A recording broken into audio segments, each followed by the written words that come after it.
सदगुरु श्री कबीर साहब जी ने न्याय निर्णय का मार्ग हम सबको बताया और कहा कि भैया राग द्वेष से रहित रहो। और राग द्वेष से रहित जब ही हो पाओगे जब जड़ चेतन का ज्ञान हो जाएगा। जड़ चेतन का ज्ञान होने पर यदि राग द्वेष नहीं गया तो समझ लो कि उसके अंदर कोई विशेष कमी है, वो जानबूझ करके ही और पाप कमा रहा है। साहब ने कहा जानबूझ जो कपट करते हुए तेज मंदन कोई कहीं कभी तेई मुड़ को भला कौन विद होई। जानबूझ के कपट करने वाले का कभी भला नहीं होता है।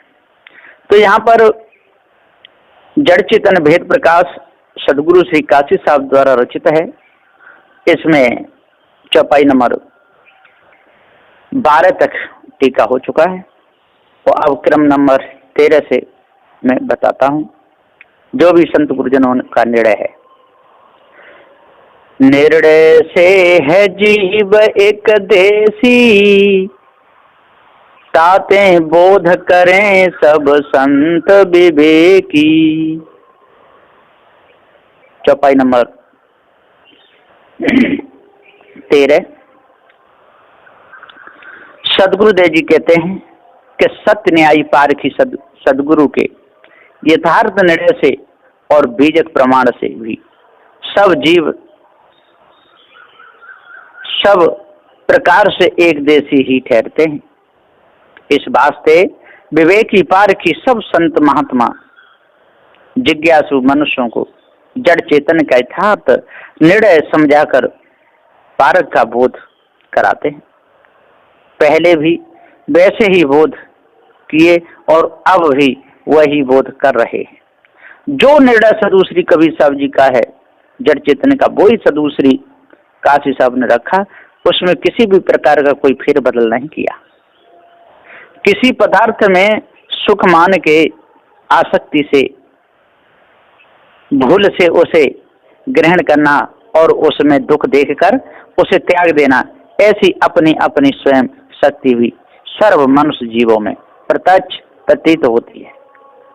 योगी जन देह के प्रमाण सर्व वायु सहित अपनी सर्व वृत्तियों को एक देशी मस्तक में चढ़ाकर शून्य समाधि लगाते हैं। जाने से उनकी देहें केवल मुर्दावत बन जाती है। सुषुप्ति और स्वप्न अवस्था में जीवों की वृत्तियों का वासा या लक्ष्य एक देशी हृदय और कंठ में रहता है। ऐसा ज्ञानी जन मानते हैं।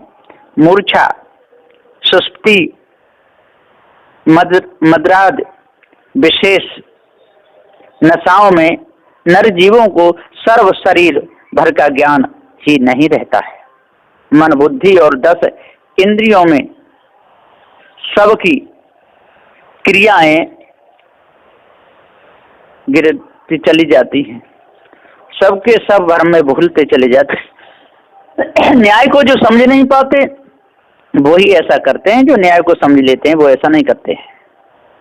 बहुबंधन से बांधिया एक विचारा जीव, की बल छूटे आपने कीरे छुड़ावे पीर। सदगुरुदेव ने कोई कसर नहीं छोड़ी। फिर भी यदि कोई जड़ चेतन का भेद ना समझ पावे तो उसकी भूल है। समझना चाहिए। समझने से क्या अपना भला होगा, दूसरे का भला होगा, राग द्वेष मिटेगा, हृदय की कालमा छूटेगी। इस प्रकार पारखी सदगुरु के सत्य निर्णय से सब जीव स्वरूप से एक देशी हैं। सो चारों खानियों में देह धारण किए हुए एक देशी प्रत्यक्ष ही दिख रहे हैं। एक देशी होने से ही बंधन भी हुआ है और पारक स्वरूप के ज्ञान से अध्यास छूटने पर मुक्ति भी होगी। वे विदेह मुक्ति स्थिति में भी निराधार अखंड एक देशी ही रहेंगे। इस वास्ते विवेकी पारखी संत लोग सब मनुष्यों को सत्य ज्ञान का उपदेश देकर पारक बोध कराते हैं। जड़ और चेतन का भिन्न भिन्न भेद दर्शाकर जड़ाध्यास को त्यागने के लिए बतलाते हैं। सदगुरुदेव जी कहते हैं, संबंध जीव शरीर का अध्यास मात्र ही आए, संयोग संबंध कहते हैं, देहुपाद सोताए। ये दोहा 14 है और क्रम नंबर भी 14 है। चेतन जीव का और सूक्ष्म स्थूल रूप जड़ शरीरों का संबंध केवल अध्यास मात्र से हुआ है। जीवों ने उस जड़ाध्यास को अंतःकरण में दृढ़ करके मान रखा है, इसलिए अध्यासवश देहों का संबंध प्रवाह रूप अनादिकाल से ही चला आ रहा है। स्थूल और सूक्ष्म देहों की उपाधि में ये जीव अपने आप ही मन जन्म में आकर फंस जाता है। संबंध जीव शरीर का अध्यास मात्र है। संयोग संबंध कहते हैं, देवपास होता है, और जीव का शरीर का संयोग संबंध है। आज मिला है कल छूट जाएगा। सदगुरुदेव कहते हैं, देखिए शुद्ध चेतन जीव सदैव सबों को प्राप्त ही है, अर्थात वह स्वयं स्वरूप ही है, परंतु अनादिकाल के जगत में मनुष्य सदैव जड़ पदार्थों पर लक्ष्य रखने से विषय सुखों के जड़ाध्यासी बने हैं। उसी अध्यास को सत्संग द्वारा छुड़ाना है और कुछ नहीं करना है। जो भी इस भेद को समझ लेगा उसका बंधन क्यों नहीं कटेगा, जरूर कटेगा। जड़ चेतन का भेद समझ में आ जाएगा, सारी मानंदी उसकी मिट जाएगी। कार रहत अखंड जीव अजर अमर अनंत, ज्ञान है ताकर नित्य गुण कहीं पारखी संत। ये दोहा नंबर 15 है और क्रम नंबर 15 है। तो सदगुरुदेव जी पुकार के समझाते हुए कहते हैं, कार रहत अखंड जीव अजर अमर अखंड। वैसे तो अभी दोहा तो दो ही, वो 3 हो, ये तीसरा ही चल रहा है, पर क्रम के अनुसार से 15 है। तो कार रहित अखंड जीव अजर अमर अनंत, ये जीव कार कारण रहित है और जीव अजर अमर अनंत, एक जीव नहीं अनंतों जीव है, अनगिनत जीवों की कोई गिनती नहीं कर सकता है। ज्ञान है ताकर नित्य गुण, और जीव का जो ज्ञान है वो नित्य गुण है, कहीं से मिला नहीं है, ना कभी बिछड़ेगा। कहीं पारखी संत, और पारखी संतों ने ये निर्णय करके दर्शा दिया कि जीव के ऊपर कोई शिव नहीं है, जीव के ऊपर कोई पीव नहीं है, जीव के ऊपर कोई ईश्वर नहीं है, जीव के ऊपर कोई ब्रह्म नहीं है। जगत अनादि है, जीव भी अनादि है, इसलिए अपने कर्मों पर ध्यान देते हुए, कर्मों को सुधारते हुए जीवन पथ में आगे बढ़ना चाहिए, तो बंधन कटेगा, और नहीं तो और उपाय से बंधन कटने वाला नहीं है। जाने जाने जनावे पारग सोई, पंचग्रंथी टकसार नंबर, पंचग्रंथी में भी कहा है 100, इसमें पंचग्रंथी में जो बताते हुए कहते पंचग्रंथी टकसार नंबर है 19 1900। उसमें जो देख करके अपने प्रमाण सहित इसको जान लेना चाहिए। आप चेतन हंस जीव इंद्रियां बुद्धि आदकों को सत्ता देकर सर्व जड़ पदार्थ 5 विषय तथा भास अध्यास कल्पनादि को स्वयं जाने और दूसरों को जना देवे, वही पारक है। इसलिए जल्दी से जल्दी अपने आप को जान करके और भ्रम को त्यागना चाहिए। सदगुरुदेव ने अपने समझाने के लिए ही ये सारा भेद खोला है, और जो भी इस भेद को जान लेगा, जो इस बीमारी को जो समझ लेगा, वही जड़ाध्यास से बचेगा, और नहीं जड़ाध्यास से बचेगा नहीं। जड़ाध्यासों से बचने के लिए हमको बहुत यत्न करने पड़ते हैं, और यहाँ पर बहुत सरलता से ही सदगुरुदेव ने पूरा भेद बता दिया है। जीवों के सुख दुख आकार अध्यास के लक्षण, शक्तियां क्रियाएं और मुक्ति स्थिति के लक्षणादि वर्णन यहाँ पर सदगुरुदेव आगे बता रहे हैं। चौपाई भाग 2, चौपाई 9, दोहा 2 है। अनित्य सब स्थिर विरति विषय सुख, परिणाम तासु सदा लहें दुख। ये क्रम नंबर 16 है। सदगुरुदेव जी यहाँ पुकार के समझाते हुए कहते हैं, कि हे भाई ज्ञानियों, इस दूसरे भाग में जीवों की वध अवस्था और मुक्ति स्थिति का भेद निर्णय करके दर्शाते हैं। शब्द, स्पर्श, रूप, रस और गंध चारों जड़ तत्वों के इन पंच विषयों के अनेक रूपों में जड़ाध्यासी जीवों ने चित्त वृत्ति को टिकाकर अनुकूलता से वृत्ति स्थिर होने के कारण उन विषयों में सुख मान लिया है। उसी मानंदीकृत आदत रूप अल्प व क्षणिक सुखों में विषयासक्त जीव अत्यंत आसक्त व लिप्त होकर बंधे पड़े, परंतु वे सभी विषय सुख स्थिर वृत्ति में भासने वाले अनित्य क्षणिक नाशमान है। सदुदय कहते हैं अनित्य सब स्थिर वृत्ति विषय सुख, ये सब अनित्य में स्थिर हो रहे हैं, वृत्ति विषय में सुख मान रहे हैं, परिणामता सुधा लय दुख, इसलिए महादुखी हो रहे हैं। यदि ये अपने आप को जान लें और जड़ाध्यास को त्याग दें तो दुखी काय को होंगे। कोई शब्द संबंधी राग रंग गाने बजाने में मन लगाया तो उसी में सुख माने, कोई किसी में कोई किसी में कोई किसी में मान मान करके अपने आप को भूल गए। सदगुरुदेव जी आगे कहते हैं कि जीवन मुक्त सुख अनित्य पिछानो, सुख स्वरूप जीवन ही जानो। ये क्रम नंबर 17 है। सदगुरु ने कितना अच्छा भेद बताया है। जीवन मुक्त सुख अनित्य पिछानो, जीवन मुक्त जो सुख है वो भी अनित्य है, नित्य नहीं है। इसलिए हे जीवो, हे ज्ञानियों, हे विद्वानों, भूलना नहीं, इस जड़ संसार को देख के भूलना नहीं, रूप रंग को देख करके भूलना नहीं, विषय वासना में फंस के जीवन बर्बाद करना नहीं, राग द्वेष में अपने मन को ले जाना नहीं। जीवन मुक्त सुख नित्य पिछानो, जीवन मुक्त जो सुख है इसको हर समय ध्यान में रखते हुए जीवन पथ में आगे बढ़ना है। कहीं हमारा चित्त चंचल नहीं हो जाए, कहीं हमारी बुद्धि भ्रष्ट नहीं हो जाए, कहीं मन में संकल्प विकल्प आने से मन गंदा नहीं हो जाए। जीवन मुक्त सुख नित्य पिछानो, सुख स्वरूप जीव नहीं जानो। और जिस चेतन जीव जो सुख स्वरूप नहीं है, जो बाहर का जितना भी सुख है ये सब दुख में बदल जाता है। न जीव दुख स्वरूप है, न जीव सुख स्वरूप है, जीव तो ज्ञान स्वरूप है। इसलिए अच्छे प्रकार से इस भेद को जान करके और मन की सारी कलमा को दूर करना चाहिए, मन की लानी को दूर करना चाहिए, तभी आप बच सकते हो इस संसार सागर की चपेट से, और नहीं तो दूसरा कोई भी आपको बचाने वाला नहीं है। इस प्रकार विवेक दृष्टि से निर्णय करने पर स्थिर वृत्ति में भाषणे जानने में आने वाले और सब सुख तो क्षणिक अनित्य नाशमान जड़ ही हैं। वैसे ही निर्बंध स्वच्छंद निर्विषय जीवन मुक्ति पद का सुख भी अनित्य ही है। ऐसा पहचान लो।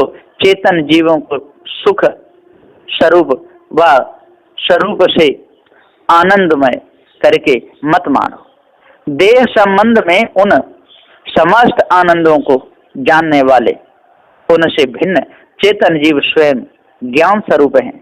ऐसा जानो व समझो बूझो, विवेक करके गुरु निर्णय पारक बोध को ही मानो, तब आपका बंधन छूटेगा, नहीं तो नहीं छूटेगा। नभ निराकार शून्य कहते हैं, अन्य चार तत्व सूक्ष्म स्थूल हैं। सदगुरुदेव जी यहाँ बता रहे हैं, परखा रहे हैं कि भैया अपने आप को जानो। नभ निराकार शून्य कहते हैं, नभ है जो आकाश है, जो निराकार है, शून्य है, इसका कोई अणु परमाणु तो क्षणु है ही नहीं। अन्य चार तत्व सूक्ष्म स्थूल हैं, और अन्य जो चार तत्व हैं वो एक दूसरे से सूक्ष्म है। पृथ्वी मोटा भाग है, उससे झीना जल है, उससे झीनी अग्नि है, और अति सूक्ष्म वायु है। इस भेद को अच्छे प्रकार से समझ लो, जान लो, आपका फंदा कट जाएगा। शून्य पोल रूप आकाश को निराकार कहते हैं, और पृथ्वी जल और अग्नि इन तीनों के दृश्य भाग स्थूलाकार हैं। सामान्य तेज तत्व और वायु तत्व के अदृश्य भाग सूक्ष्माकार हैं। ऐसे स्थूलाकार, सूक्ष्माकार और निराकार इन तीन प्रकार के आकारों से जड़ पांच तत्वों के भेद भिन्न भिन्न ही हैं। इस भेद को समझ लोगे, फंदा कट जाएगा, बात बन जाएगी, राग द्वेष छूट जाएगा। साकार निराकार नहीं दोई, ज्ञानाकार जीव जाने कोई। क्रम नंबर 19। सदगुरुदेव जी पुकार के समझाते हुए कहते हैं कि हे भाइयों समझ लो, जब तक आप भेद को नहीं समझोगे, साकार निराकार नहीं दोई, ज्ञानाकार जीव जाने कोई।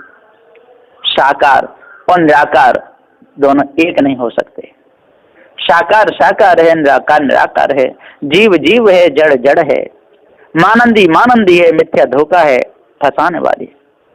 पृथ्वी जल अग्नि और वायु के जैसे कठिन, पतला, उष्ण और चंचल, ऐसे सूक्ष्म स्थूल आकार वाले परमाणु संयुक्त साकार भी जीव नहीं है। और निराकार शून्य अनेकों पोल युक्त चलनी जैसे छिद्र वाला पदार्थ, ऐसा निराकार भी जीव नहीं है।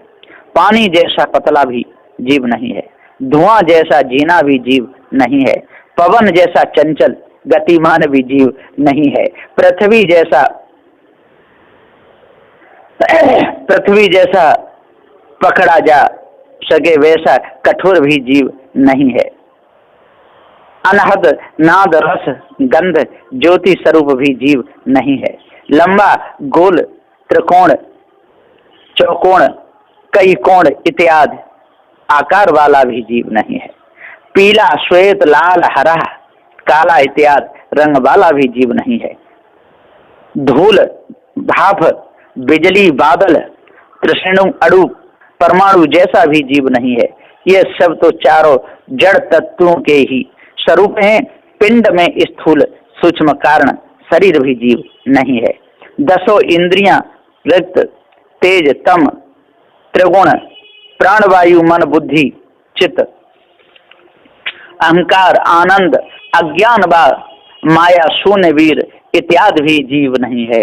तत्वों के मिलाप से उनके कार्यों के सदृश भी जीवों की उत्पत्ति नहीं होती है। एक जीव से भी अनेक जीवों की उत्पत्ति नहीं हुई है और कभी होती भी नहीं है।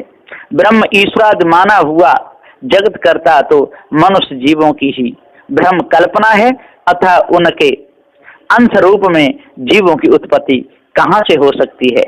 इस प्रकार युक्त साकार और निराकार दोनों भी स्वरूप चेतन जीव के नहीं है। उन सबों को जानने वाला जनैया दृष्टा साक्षी अनुभवता चेतन जीव सबसे न्यारा विजाति स्वयं ज्ञानाकार स्वरूप है। अखंड नित्य सत्य अजर अमर एक रस सनातन तथा अनादि से ही चारों खानियों में देहधारी अगणित जीव हैं। एक देह में एक जीव का वासा होने से छोटे बड़े अनेक देहों में अनेक जीवों का निवास है।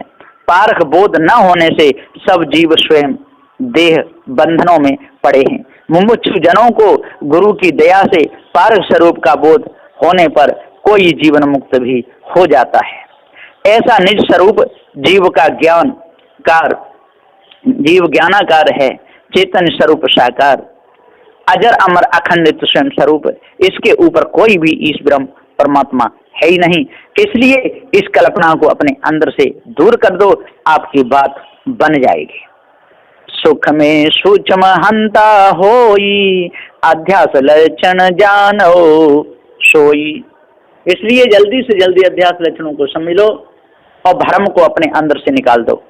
जब तक नहीं जानोगे ये सुख में सूक्ष्म हंता हो, सुख जैसे जैसा सुख बढ़ता है तैसी हानि होती है, और जैसे जैसा राजकाज बढ़ता है तैसी हानि होती है। जैसे जनसमूह बढ़ता जाता है, नाती पंथी बढ़ते जाते हैं, लड़के बढ़ते जाते हैं, नौकरियां लगती जाती हैं, मकान बनते जाते हैं, जैसे जैसे हम आगे बढ़ते हैं वैसे ही हानि होती चली जाती है। सुख में सूक्ष्म मानता हुई अध्यास लक्षण जानो सोई, वही अध्यास हमारे अंदर टिकते रहते हैं और वही हमारे आवागमन का कारण बनते हैं। इसलिए हे सज्जनों ज्ञानियों विद्वानों 4 वेद 6 7 18 पुराणों के ज्ञाता हो, सही प्रकार के अहंकार को दूर करो, मन मानंदी को दूर करो और अपने अंदर से सही प्रकार के अहम को निकाल दो। जड़ाध्यास रूप या सुख की सूक्ष्म हंता रूप बीज रहे बिना इच्छा शक्ति प्रकट होना असंभव है। जब तक ये बीज रहेगा तब तो उगता रहेगा। इसलिए वो बीज जो है, जो कारण वही नष्ट करना है, वही मिटाना है, तब आप आवागमन से छूट सकते हो। जीवों के मन में समस्त सुख भोग रूप आनंदों का सूक्ष्म हंता रूप अहंकार दृढ़ होकर टिका रहता है। मुख्य वही अध्यास ग्रहण होकर परपुष्टि होने का लक्षण है। ऐसा विवेक विचार करके उसे जान लीजिए। सुख सुखाध्यास बस जीव सब आही, इच्छा शक्ति बहु क्रिया कराही। ये क्रम नंबर 21 है। सदगुरुदेव कहते कि सब जीव प्रवाह रूप अनादि से देहोपाधि युक्त हैं, तो भी आसक्ति वश कर्म करते रहने से उनमें स्फूर्ण शक्ति, इच्छा शक्ति या सत्ता है, जिसे बल, जोर या सामर्थ्य भी कहते हैं। लेकिन ये अपने बल को, निज बल को भूल गया है, ज्ञान गुण को भूल गया है, अपनी अमरता को भूल गया है, इसलिए भूला हुआ है। सुखाध्यास बस जीव सब आए, सुखाध्यास में ही आते हैं, इच्छा शक्ति बहु क्रिया कराएं और जैसी इच्छा होती ऐसी क्रिया करते रहते हैं। धोखे में अपने समय को निकालते रहते हैं और सही भेद को जान नहीं पाते। यही तो खट्टे मीठे चरखे इसी में पूरा समय निकाल देते हैं, मनमानंदियों में सारा समय निकाल देते हैं। अनादि काल से सब जीव सुखाध्यास के वशीभूत हैं और उसी अध्यासी जीव बीज जो वासना है उसी में लिप्त हो जाता है। वासना अंतःकरण में गुप्त रूप से टिकी रहती है। पंच विषय सुख भोगों के लिए ही इच्छा व चाहना प्रकट होती रहती है। कर्मों से अनेकों क्रियाएं करते रहते हैं, फिर उन्हीं कर्तव्यों के संस्कार रूप अध्यासवश आवागमन में भ्रमण करते रहते हैं। सदगुरुदेव जी कहते हैं कि हे भाइयों, आज अपने आप को जान लो, भ्रम को अपने अंदर से निकाल दो, सभी प्रकार की बीमारी को मिटा दो, अपने पद को परख लो। ये 22 नंबर की चौपाई है, ये क्रम नंबर 22। इसलिए इसमें भेद को समझ लो, है ना। इसमें भी मैं बता देता हूँ, शक्ति अन्न जल प्रकट हुई और प्राण चल प्रारब्ध सो हुई। शक्ति अन्न जल है, इसी शरीर ये चल रहा है, शक्ति अन्न जल प्रकट हुई, प्राण चल प्रारब्ध सो जाई। और जो प्राण शरीर में चल रहे हैं ये भी प्रारब्ध से चल रहे हैं, और शक्ति जो आ रही है अन्न जल पृथ्वी इनसे आ रही है। चेतन जीव ज्ञान मात्र है, प्रारब्ध पूरा हो जाएगा शरीर को छोड़ देगा, जैसा अध्यास होगा तैसी खानी में चला जाएगा। इसलिए इस भेद को अच्छी तरह से जान करके और मन के सारे विकारों को मिटाना चाहिए, तभी मन की चंचलता मिट सकती है, और उपाय से नहीं। बस यहीं पर अपनी वाणी को मैं विराम देता हूँ। संत गुरुजन इस भेद को जाने, और जो विवेकी जन है वो तो जानते ही हैं, उनको तो जनाना है ही नहीं। जो जड़ चेतन का भेद जिनको नहीं है, जो भूले हुए हैं, उनके लिए सदगुरुदेव का उपदेश है। और मैं भी वही कोशिश कर रहा हूँ कि सबके अंदर से राग द्वेष मिट जाए, भ्रम भूल कल्पना मिट जाए, और सबके अंदर और अपने आप का पूर्ण बोध हो जाए। बोलिए श्री